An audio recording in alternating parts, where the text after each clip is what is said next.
Cuisines from the African diaspora are finally getting the visibility they deserve, and Cafe Kaluchi has been serving authentic Ethiopian food in Oakland since 1991. Their new cocktail program highlighting Black and African spirits pairs perfectly with their menu of traditional Ethiopian food, and they're also the home of Brindo Spices, founded by 2024 Black Women in Food honoree Fetlowork Tefeti, featuring authentic traditional heirloom spices and herbs available in-store and online. So if you're looking to create Ethiopian flavors in your own kitchen, stop by Cafe Kaluchi, have a meal, and pick up Brindo Spices while you're there. Check out Cafe Kaluchi and Brindo Spices on Instagram and join their email list to find out about upcoming events.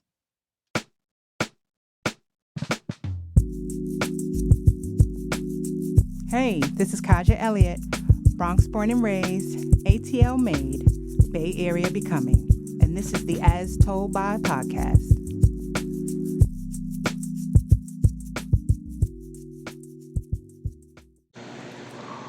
We're back, y'all, with another episode this week of the As Told By podcast. And this is actually the final episode of season 6. It's been a long season. I have been recording episodes since January of this year. So y'all know I had to close out strong, and y'all know I had to close out in the Bay. So I'm here today in Oakland with the executive chef and owner of AlaMar Kitchen and Bar, as well as Sobre Mesa. Both of those restaurants tell the stories of the Afro-Caribbean and Afro-Dominican diasporas through cultural foodways, with highlights in glamour, delish, Washington Post, food and wine, a bunch of other places, and also with a background as a contestant on season 18 of Bravo's Top Chef. He's established himself as a community leader and a curator of Oakland culture.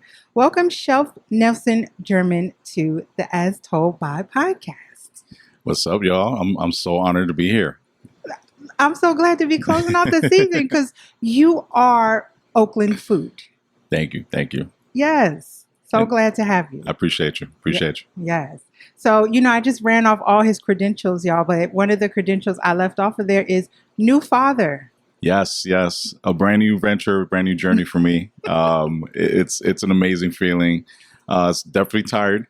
Very tiring, but it's such a true blessing. Yeah. Just to hold something that you created with my beautiful wife, and just like seeing him as a baby boy. His name's Mason Carlo Heman, and just seeing him like look back at us and stare and smile sometimes. It's like it's such an amazing feeling.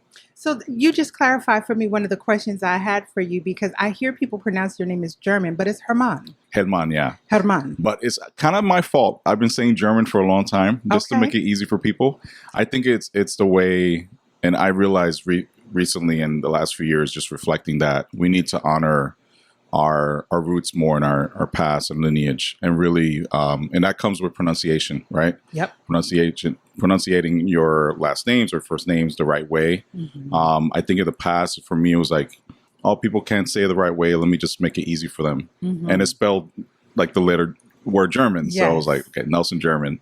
And it's kind of stuck throughout the years. But recently, like, even my mom was like, no, that's not your last name. You better say it the right way. I've been last few years, like, kind of just saying it the right way. And it feels good. Coming out the tongue for the first time, I'm like, this is who I am. Mm-hmm. This is the way it's supposed to be said. Right. And it's like, it's awesome. But I don't mind saying German either. We're going to back that thing up. It's Chef Nelson Herman. We getting right. We getting it right here. Afro-Latino. I love that. Yeah. So you are Afro-Latino, Dominican. Yes. You grew up, as I did, in New York. Yeah. I'm NYC. from the Bronx originally. Oh, yeah. You're from Washington Heights, home of the Dominicans in New York City.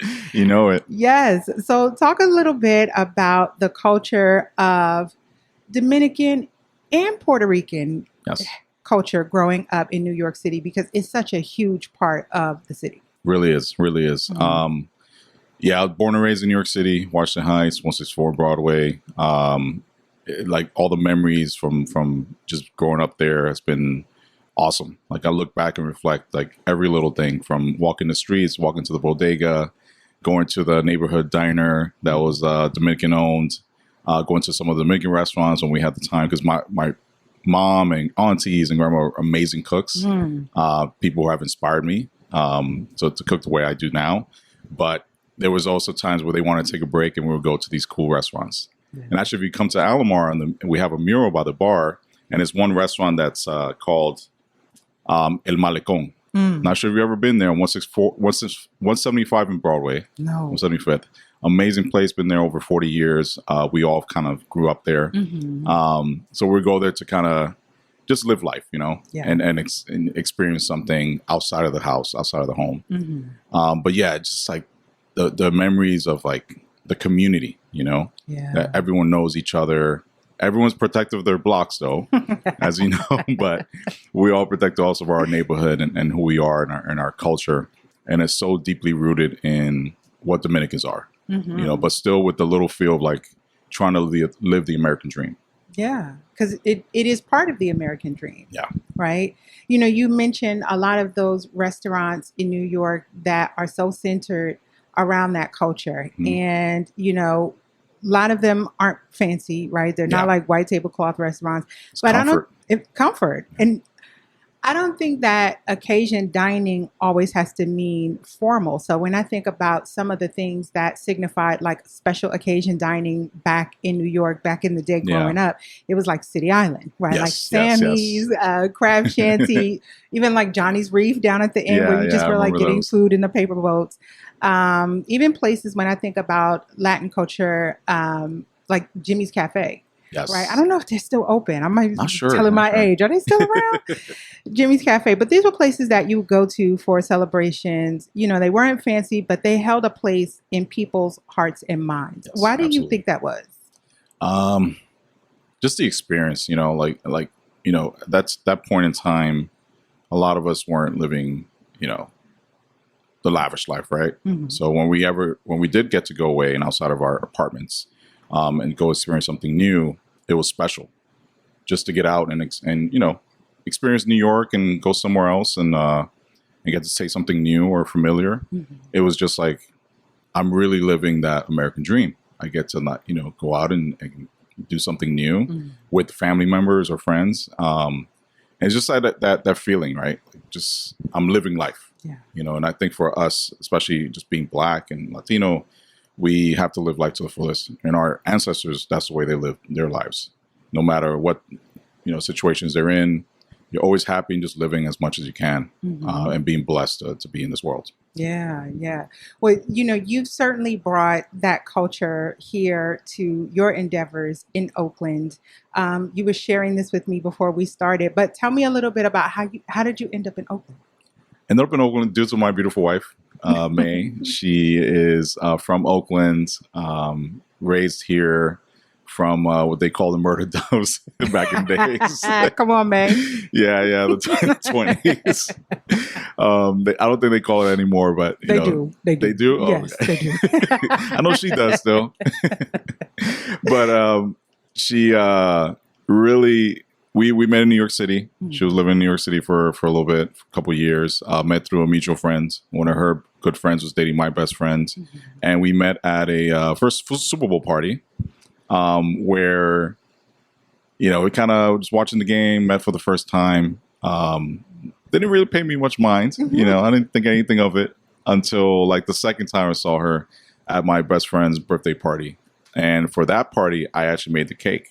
At the time I was going to culinary school, and I was kind of known for my bread pudding. Okay. It's an amaretto bread pudding. Oh. And I made this beautiful amaretto bread pudding cake, and I think she had a piece, and things. That was there. it. Yes. Talking to me, finding out who I am, where I live, like where how I grew up, and just like getting to know each other. Yeah. And I think from there on, it's just like having conversations, when we ever meet again with all these parties, or just kind of check in on each other. And it just kind of grew from there and became this beautiful relationship where we just made it happen. All right. Just like, and been together 14 years married. Oh, wow. Our anniversary just passed. It was on October 9th. Happy belated anniversary. Thank you. Yeah. And baby Mason was born on 10/10, the day after. Oh, how beautiful. Yeah. So Love I was like, that. he was almost born on the 9th, Okay. which would have been a very... Baby Mason said, I want my own day. Exactly. That's actually good. We appreciate him for that. Yeah. We could celebrate our anniversary, and then of course his birthday. But together, married 14 years, together for 19. It's been an amazing time. She's been my rock, has supported me throughout the years, has seen my journey through this industry, and helped me live my dreams. Yeah. And it's just like it was, I think, 2000. We got engaged 2009, and then just deciding where we're getting married, where we're going to be. She was like, I want to go back home. I want to be closer. She wants to be closer to her family, miss her family. And I think for me, what she has done for me is really opened my mind to, one, traveling. First time I traveled outside of Dominican Republic was with her. First trip was in Germany, which is an amazing trip. And then just going to Spain and France and all these cool places. Because in New York, as you know, as New Yorkers, we see everything, right? Everything in the world is there. Like, I don't got to go no place to get culture because it's all here. Exactly. So we're very kind of stuck in our ways. Yes. And New York is everything to us. So when we start traveling, our minds and eyes open up to like, wow, there's different things out here. It's not just what we see in NYC. And just my mind started expanding due to her and just wanted. And when she said, okay, let's move. I want to move to California, back to the Bay. I was like, I want to try it out. Okay. I didn't really hesitate. I would definitely miss my family and friends, but I was like, let me try something new. Even if it's a short time, we can always move back. But again, also even with food, being a chef, thinking of San Francisco and Napa and all these cool places, Oakland too was in the conversation of being a food mecca. And I was like, okay, I can learn something cool from my career too and just get to meet her family and make her happy. And let's see where it takes us. And been here ever since 2010. Okay. Look, the Bay Area likes to keep East Coasters. Yes. Look, I just made 10 years here recently. So, we come here and we seem to like it. Yeah, absolutely. Absolutely. The weather, the food, the community. Oh, the weather. The weather and the farmers markets have me like. We have to shovel snow and all that. Right. Love that. So you talked about being in culinary school in New York. I read that, you kind of worked in a number of places, right? Yes. From, all across the spectrum. Did I read Gramercy Park Hotel? Yes. Okay. Yes. And my first time moving up to sous chef at that place. Crazy experience. That was an awesome place. Very iconic. Yes. Ian Schrager was the owner.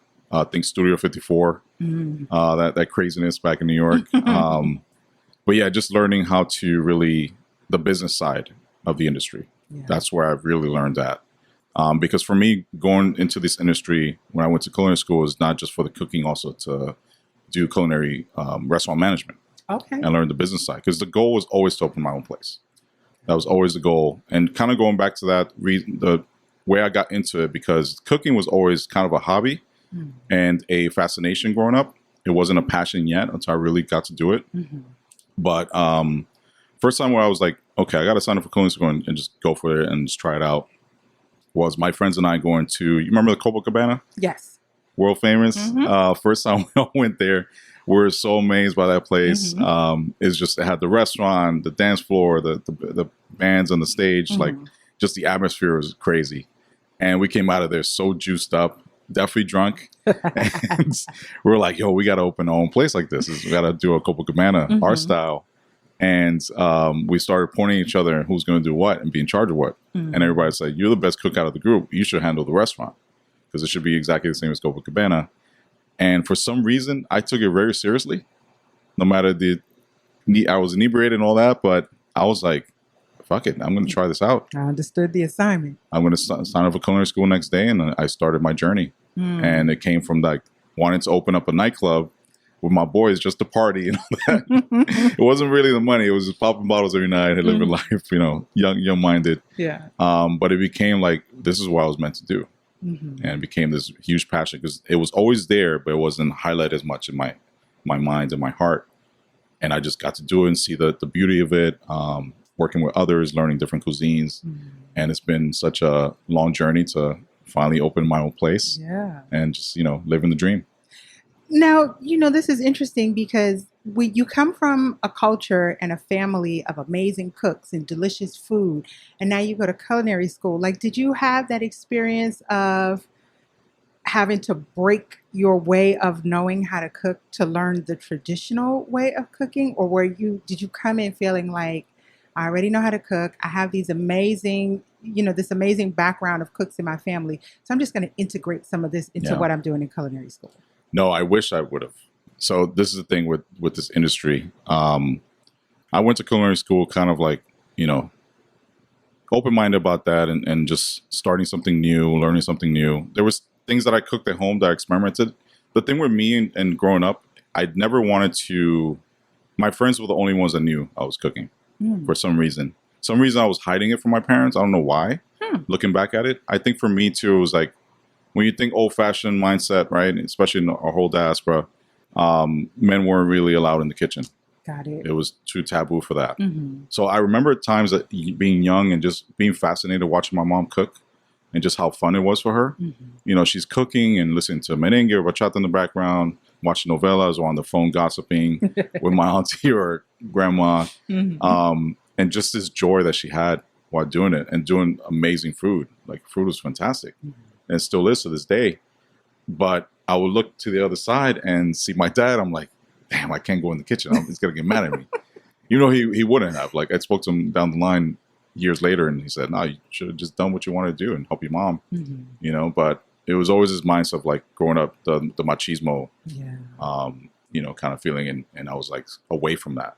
But now to this day, I wish I would have just went into the kitchen and just, tried it out and helped my mom. And because I hear these stories of a lot of these chefs in the past who were there with their grandmas or moms doing pasta and this and that. Like, I wish I would have had that, Miss my shot, right? Yeah. And just to really learn the tradition there, right? Yeah. It's not until now where I'm learning more of my own tradition, my own lineage. I knew certain things, but not as much as I should have. So it's cool how my career personally, as a chef, but also just as a human being and man, to really embrace my lineage, embrace my roots and ancestors, and wanted to know more about who I am and where I come from, past the Dominican side. One thing I have to say, the Bay Area and Oakland has made me embrace my blackness more than any time in my life. As you know, in New York City, every culture there in the world is there, but we're so segregated. Yes, we're right? there, but people are in their respective areas. Yes. Exactly. Here in Oakland, we're such a melting pot of diversity, which is really special and why I love being here. But, when I signed up for culinary school, I was like, I need to learn all the other stuff. Like, yeah, maybe we want to open this nightclub and keep it Latino, Afro-Latino, but I need to learn the other stuff to be kind of recognized. And that's the way we're bred into that industry. And even the classes, that's what they would tell us. You have to learn the French, you have to learn Spanish, the Italian, to be even known in this industry and to have respect. Think about it now, it's kind of a messed up way to think, right? Yeah. But I'm glad how the industry has shifted. Yes. And has really embraced all cultures within the food realm and seeing the cultures in food being respected in this industry. It's not just seen as cheap food, and going back to what you said about you have to, an occasion, right? Any cuisine can be an occasion. You're experiencing something new. You're getting an experience. So it's really special. Yeah. So for me, it's crazy the feeling now being in the business 26 years, from going from that first time in culinary school and hearing that about being more European-centric with the cuisines I want to do, to even be anybody in this industry, to like full reflection, making my first restaurant now a full Dominican restaurant. Yes. And cooking the food I grew up on. Okay. Like, I've been the happiest I've ever been, and just like that full circle moment. And then with Sobre Mesa, showcasing my deeper roots, the West African side. All right. It's crazy how everything has changed so much. Well, yeah, so you mentioned the two of them. So you are the owner of AlaMar, which we're sitting in now, and Sobre Mesa. So what similarities do they share? And then how are they different? And then also talk a little bit more about what led to the reformatting of AlaMar's theme to dial all the way down on your Dominican heritage. Amazing question. So AlaMar's been open 10.5 years now.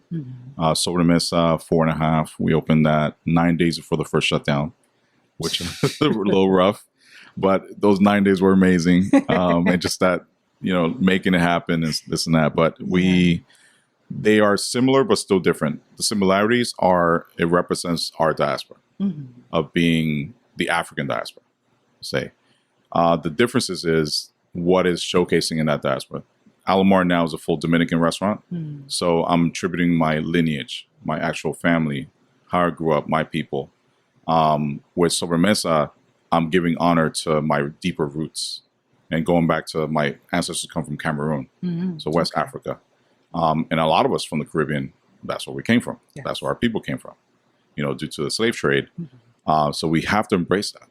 We have to embrace our continent, our motherland. And for me, it's like embracing my blackness and now embracing my everything that makes us who we are. As Black people, we're not just Dominican or Jamaican or just West African. We've come from one big diaspora that's so special. Yes. And we're still just all Black. Still the same people that speak different languages, eat very similar food. There can be some differences there. Yes. The plantains are always there, right? Thank goodness for that. Yeah. But it's with Sobre is really telling that story that us as a people, we have to embrace who we are. We're not just African American. We come from all over the place. Yeah. But we're all still the same people, and we need to always be united in that way and give respect to diaspora people who shed blood for us to live the lives we're living now. Whether we're here in the States or in Europe or anywhere else.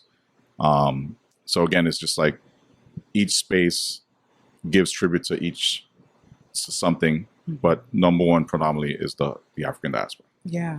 I feel like I know the answer to this question, but was it when the format changed at AlaMar, was it, did you have to do a lot of work to convert people? I feel like the answer is probably no. They were like, we're down. Once they tasted the food, they were down. Okay. It did take a while. Just people were so used to the seafood boils that we did in the past. Yes. They were like, oh, there's no more crab. What's going on? Like, is the owner change? Is it a brand new place? No, same thing. It's just we needed a refresh. Yeah. And that's what we did. That you change it up. One is it showcased my journey of coming full circle and cooking the food I do now. And that makes me the happiest. And it's not just the Dominican one, it's embracing the whole diaspora. Yeah. And showcasing Black food in so many different ways. And, one was that we survived COVID. We're only one of the only few, unfortunately, in this neighborhood that did. Yeah. So we became one of the oldest restaurants in the neighborhood.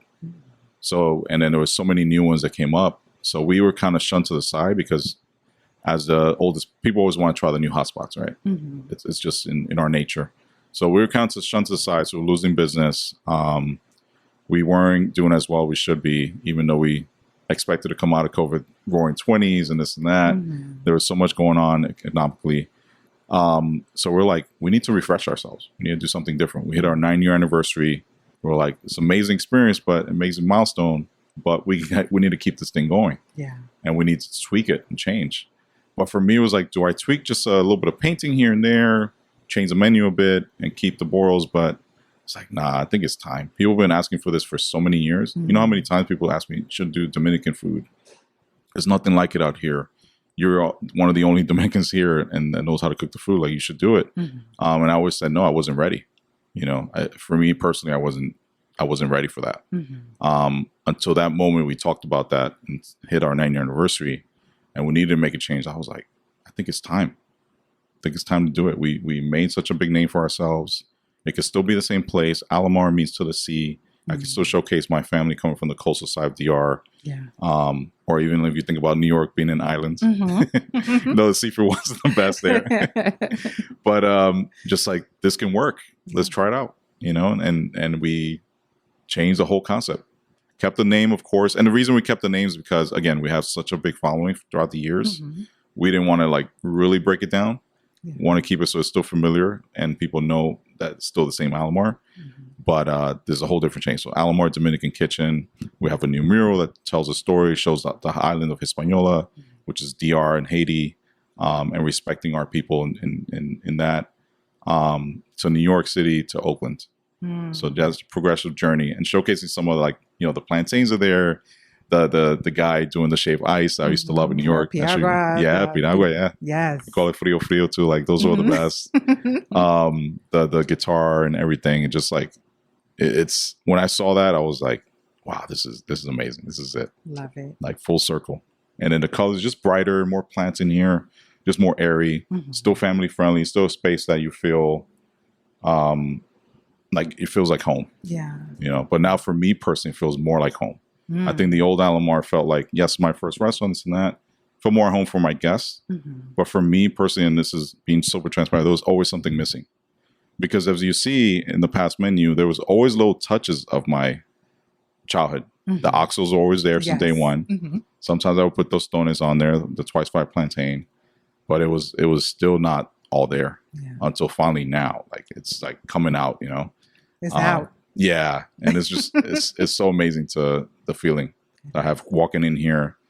For like, you know, always a kid in a candy store, being grateful for what I have, no matter how hard it is. It's very hard. Yes, but it's just a different feeling, you know, and things just keep adding up, all these beautiful blessings. And then even Sobre Mesa too, just as you see how sexy that place is, right? It really is. You know, all the times I've been in Sobre Mesa, I still have yet to sit down and order from the menu. I'm always there for like an event. Yeah. So I've had plenty of drinks there, right? And, you know, like past hors d'oeuvres, but I have got to go sit down. You have to. And order from the menu. You have to. Yes. That's on my short list, very short list. I'm pulling up to Sobre Mesa. You know, you mentioned it being hard, and just the restaurant industry in itself is a tough industry. But 2024 has really been a trying year in Oakland for food businesses. And I know you've had some times where you were ready to like cash in the chips. Yeah. Like, we out of here. Yeah. And the community really came together to kind of help you get through that rough patch. So talk about what that meant to you and what you learned in that experience about your place in the Oakland community's hearts and minds. Yeah.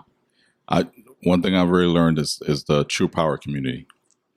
And going back to why I felt so at home coming into Oakland the first time I got here, was that sense of community was always here. And that day, it's been a, you know, going back to, it's been a rough year for sure for a lot of us. Last few years, actually, because we've seen such a decline because public safety hasn't been the best. And the narrative that Oakland gets is such a bad place. It's not that bad. It's not. And it's getting so much better. Public safety has gone extremely better, especially in this area. I wish it better for all parts of Oakland, you know, but things are changing. There's this feeling, this positive energy happening now. And Oakland being named #1 food city in the nation right now, right? You know, I'm getting to that. Oh, yeah. And you've been a proponent of the town and things that we're doing here are so special. Yeah. And, you know, it's hard. It's just not hard. It's hard financially, mentally, physically. You know, just having to always think, am I going to survive the next day? Am I going to survive the next week? Am I going to have enough money for payroll, pay these bills? It's a lot of pressure, and to still cook food that people are enjoying. That's #1. You know, so it's been a trying year because foot traffic has decreased. The media was always still focusing on the bad things in Oakland, and just like, and social media and everything too. So it's been an bombardment of different things, and also the inflation in the economy. Like, things are so expensive. It's not just for our regular patrons outside of the restaurant business. For even us buying wholesale has gone extremely high. I looked at my cost. I was doing the ordering last week, and a case of eggs is $100 for us. Wholesale price. So imagine retail. I know everyone's been feeling it, but it's just coming back from like last year. It was like $30, $30 to $40. It's being $100 now. Like that's insane jump. You know, that's a lot. And things keep going up. There's not just taxes, payroll keeps going up. We're trying to pay living wage to our team, trying to provide as much as we can. It's just so much going on, and it just adds up more. But the beauty of it is that the community is still here. When we need them, they're out here for us. Since that day where I kind of almost called it quits, and that was the first time I ever felt that way. You know, it's been hard times and tribulations where I should have said, "Oh man, is this going to be it?" Like, I want to quit, but the New Yorker me doesn't allow that. Hey. You know how we are, right? And then with that Oakland style too, the Bay Area, it's hard to give up and be a person who just kind of gives it quits. But that day we got burglarized twice in the same morning a few months ago. And it's just a violation, you know, like felt deeper this time. Yeah. Because we've been burglarized before, unfortunately. But that time to be burglarized the same morning by the same people, 2 hours apart, even with the cops showing up really fast in between each time, and unfortunately not catching them, it's just like, that was heartbreaking. Yeah. and they took all the alcohol, which costs a lot of money. Because you got to think about alcohol's gone, right? So I can't sell that to make money, pay bills. I have to buy more alcohol, so more added bills. So what we're already dealing with, glass, insurance, deductibles, fixing the door and this and that is just it was so much. Where I was like, if we don't do well this weekend, unfortunately, we're done. You know, we just like we can't fight this fight anymore. Yeah, because it's not just happening to us; it's happening to everyone around us. Exactly, and it's just the weight of all this negativity and all this sadness and all this that kind of despair within the industry. It was heartbreaking. So I was like, change has to happen. If this doesn't change this weekend, I'm out. And for some reason, like this, an amazing showing of support just happened. Like the media was here right away, find out what's happening. So people just showed up. Tickets started flowing like crazy, like back during COVID. Like they had to pop out. Yeah, like oh man, this is insane. Just people coming by, just saying hello, checking in, and just saying that they're with us and want to support was so amazing. Yeah. We even did a GoFundMe, and people were like donating to us to pay back our losses, and just it kept going. That was a special part too, because sometimes it could be just a one-day thing, right? Oh, we're going to support you this day, and everyone's gone. Yeah, it kept happening, and to this day, even more people coming out, just checking in on me and our team. It's and that's one thing I really focused on throughout the years. It's giving back to community, and then when I needed them, the community was there for me. Yeah, like it's such an amazing feeling, and why we still stick with Oakland and here. That's right. Love that.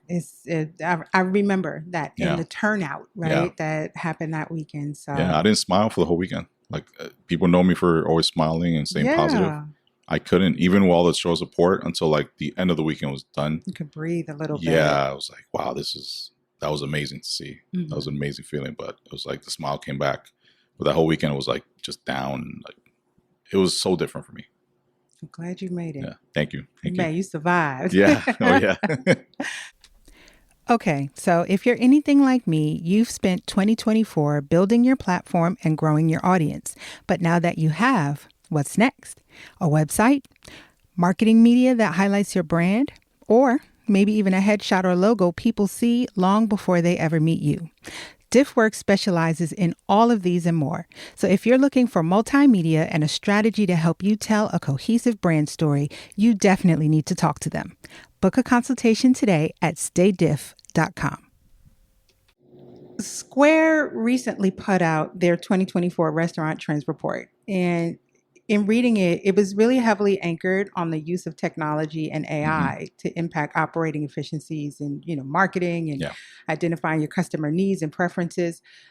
How do you think local restaurateurs or just restaurants in general can approach integrating this into their operations? How are you planning on integrating it? That's a great question. And I think recently starting kind of going to that, we are having a new website being built, and this new website program is called Spot Hopper. Bigs up to them. It's using AI for a lot of the things to create like specials and getting more things out there. Because, with what we deal with is, especially on the marketing side, is so much time that you have to give to that. It's literally a full-time job. And for family-owned restaurants, really small business, it's hard to keep up with so much going on. You have to build a strong team. But you can't always afford to build such a big team either. So with using AI and all that, and using it in a smart way, right? I'm never going to use it to have robots cooking in the kitchen and replace people. You're not going to have Tesla robots in the back frying maduros? Running food and making cocktails? No, definitely not. We need the people. We were here about, providing jobs and providing a safe space for our people who work here and for our guests. But using AI for the things that take that time. So for social media or for marketing, the new program will help us get more out there to our guests in an easier way, where I can write something up or use the AI program, write a special or write an event coming up, and it sends a newsletter out. It creates a newsletter. Sometimes we don't have the time, especially now with my wife and I, my wife does a lot of that with the baby. We have to focus on the baby. Yeah. Not just... She busy. Yeah. Yeah. How do we focus on the baby and still focus on our business? Yes. So using the AI will help us do that. Giving us some time is something that helps us create something that will take us a while to do. So using it with that strategy. And that's why the advice I give other small businesses, use it where you need that extra help. Mm-hmm. You don't need it for everything because you still need that human touch. Yes. But things like with the marketing or, anything else, this program even builds menus, which is amazing. Nice. And designs it, which is really cool. So you got to use that the right way where it can help you out. Yeah, exactly. Yeah. Well, you mentioned this a moment ago, but yes, Oakland was recently designated as the best food city in the U.S., according to Condé Nast Traveler. A lot of pressure. After I remember seeing that photo shoot that took place with, all of these people that are so fundamental and such a part, the chefs and restaurateurs that are part of the Oakland restaurant community. After everything that has happened, over the last 4 years with closures and insurance and, just all the things that have impacted the food industry, how did it feel to get that level of recognition? Oh, man, it's such an amazing feeling, and it builds on the momentum, the positive momentum that we have that's going on here in Oakland. And we're seeing it, we're feeling it. Like I said before, it was like feeling this positive energy around, and that just kind of cements it too. And there's still a lot more work to do. Again, public safety is getting better. There is an increase in foot traffic, people coming out here. This is going to increase that even more because people want to check out what we're doing. Yes. If people are talking about us, they want to see, what are they talking about? Let me check it out. What y'all got over there? Yeah, let me experience that. But it's also an added pressure for us to keep doing what we're doing and really give it our all and bring our A game all the time. So it's kind of a wake up call for us, for a lot of us who are still here, to really we're doing something really good. Let's continue to do that, but let's never forget about our community. That's going to bring a bunch of people from all over the place outside of Oakland. Yes. We can never forget about the people who've been here for us here in Oakland.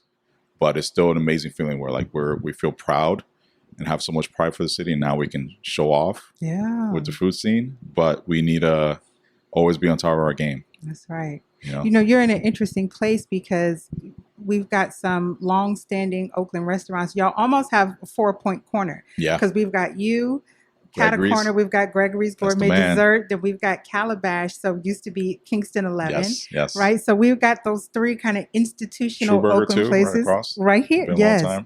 There's a lot in this area. Yes. Y'all got it on lock over here. Yeah. When we talk about kind of the fortitude that it has taken, to stay in the game during this time, and it really reinforces the premise of pushing through. I was reading and researching about you. I know that you had been on season 18, I believe it was, of Top Chef. Yes.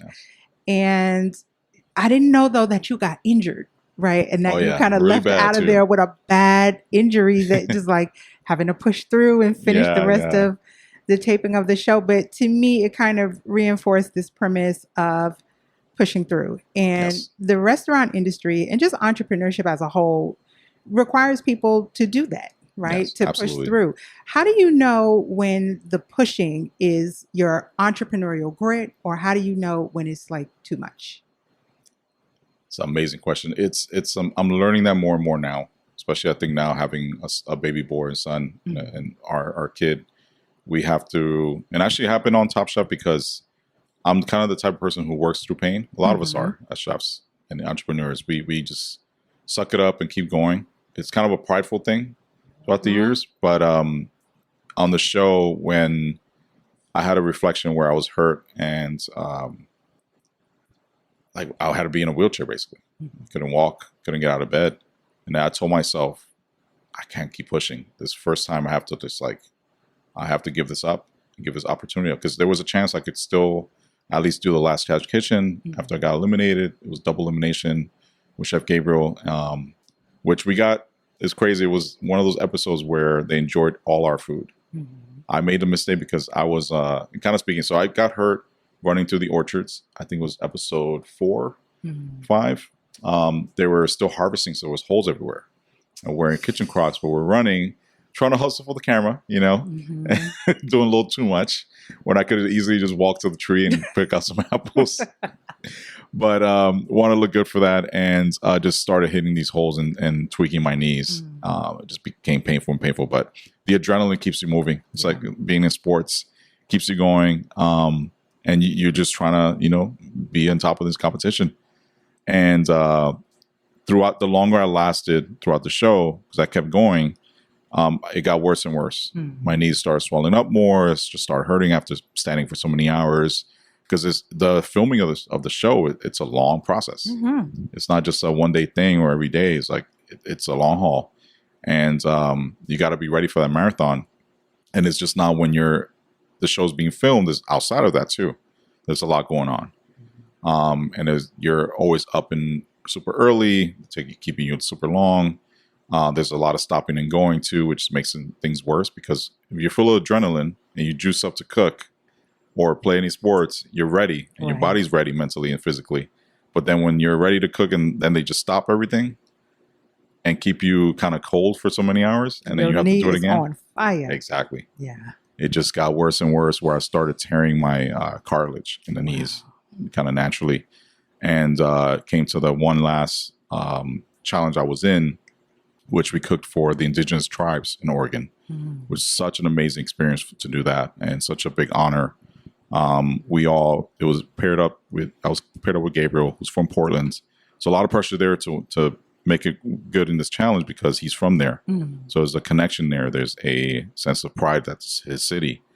And these are ingredients that we're using that he has used throughout the years with his dad. They used to forage that. So it was so much pressure and stress. Like, I got to do well for him, even though I'm so much pain, can hardly walk, kept getting worse and worse throughout the day. Where on that challenge, I took literally 6 to 8 apples, trying to kill the pain, just at least for that challenge. Just trying to get through it. Yes. I've been there.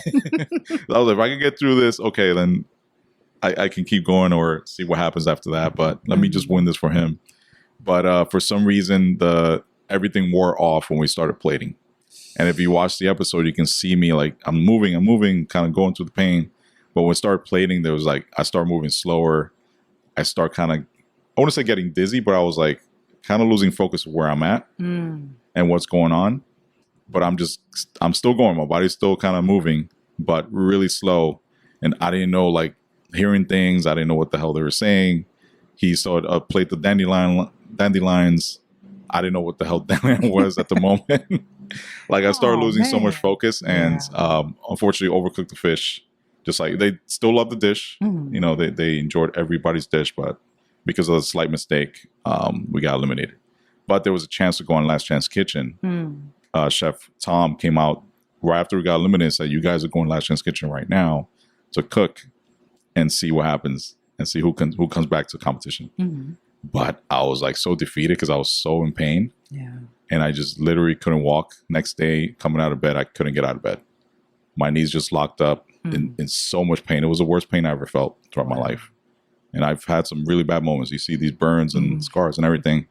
But that was like, for the first time ever, I thought about everything else except my own career. Because as a chef, I always thought about my career and where I need to go. I need to keep going to be the best. But I was like, nah, like, F everything else.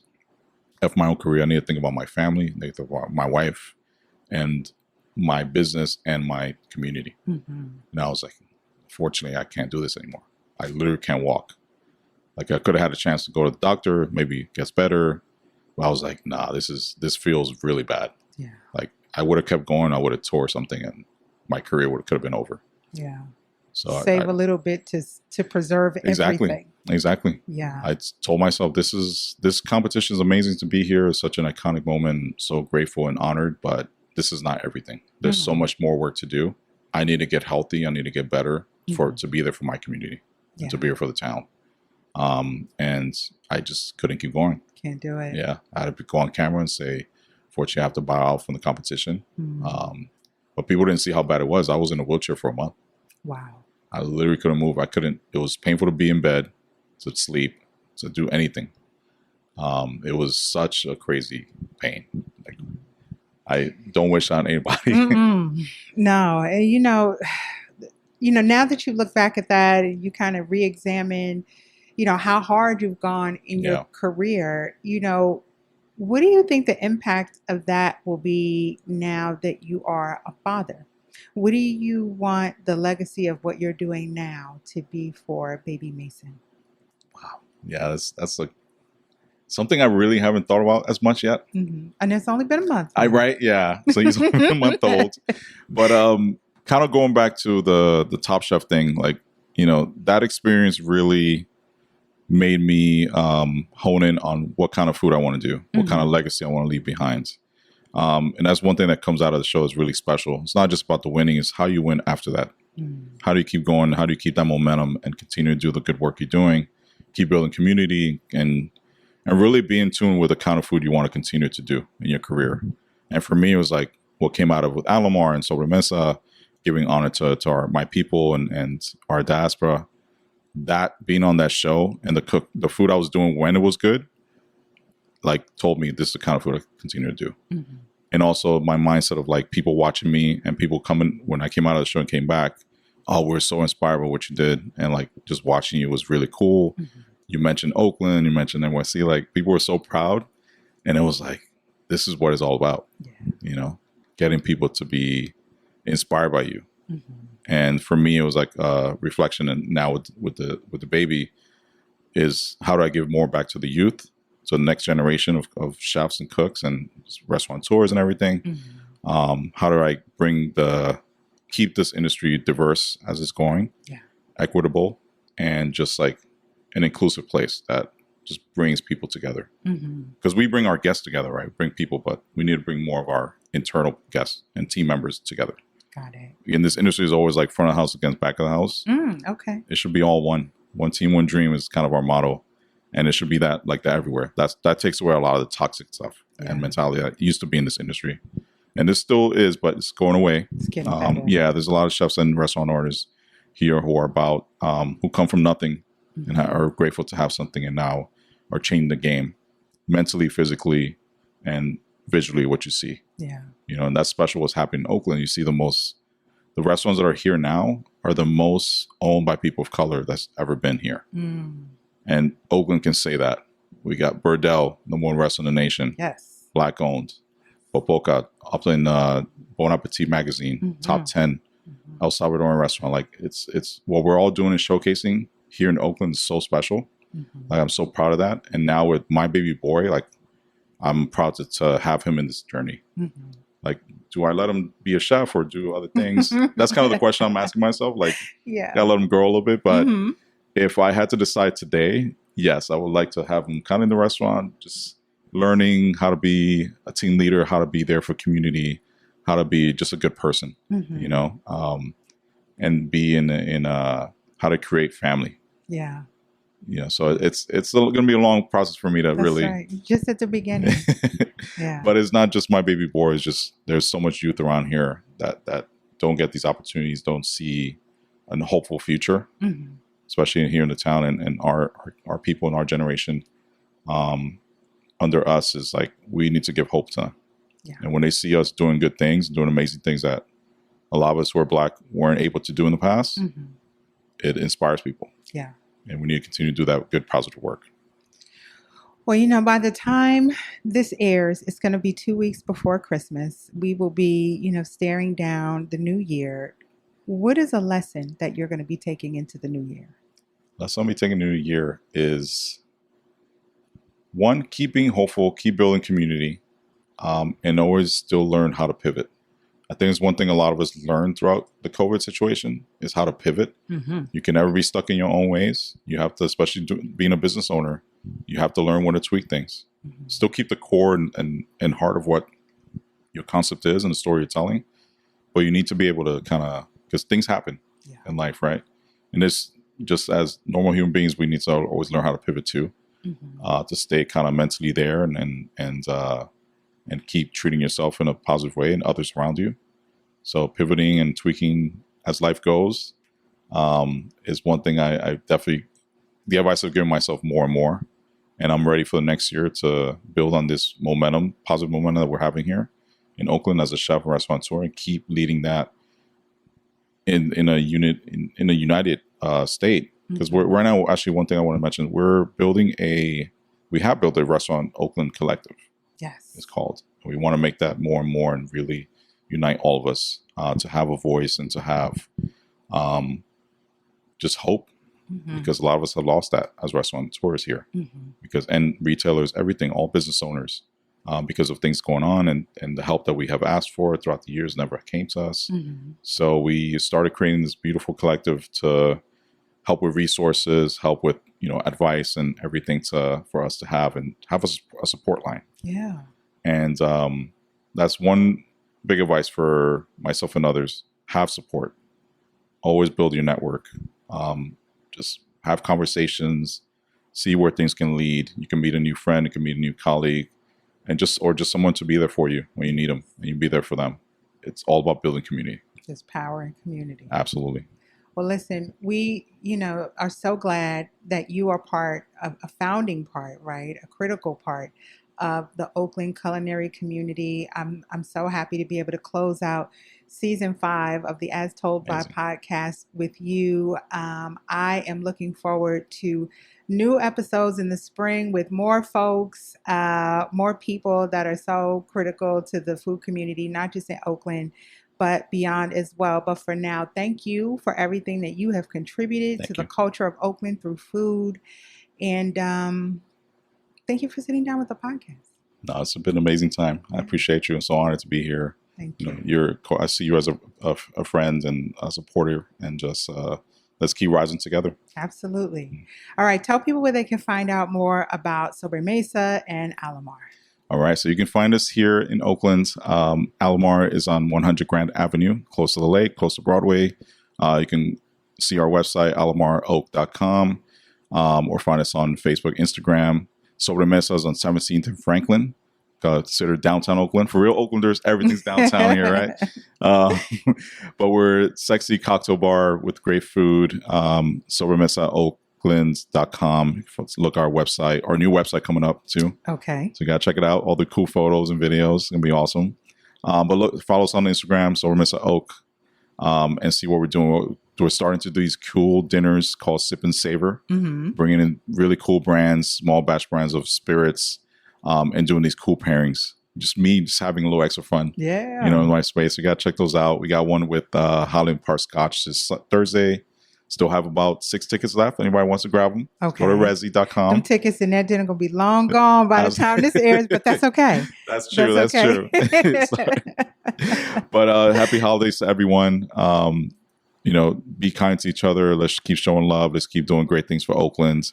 Let's also give big ups to Visit Oakland, who's done so much for this town and the way they promoted Oakland. And it's been absolutely amazing. Shout out to Visit Oakland. Yeah. So it's up to us to keep the positive things going. Let's bring the holidays in a positive light for our youth and kids to see that there is hope here in this world and hope in this city. Agreed. Well, if y'all want to keep up with me in between episodes, you can find me on Instagram at HeyKinTheBay. That has been season 5 of the As Told By podcast. This has been an amazing season. I've talked to people who I'm a fan of. I've talked to people who I've just gotten to know. I've been able to travel to talk to some of y'all. So I can't wait to see you with new episodes in spring of 2025. But don't worry, in between now and then, we'll be releasing some of the episodes from previous seasons. So you'll get to hear from and learn more about some of your new and old favorites. But until spring 2025, I'll see y'all on the next one.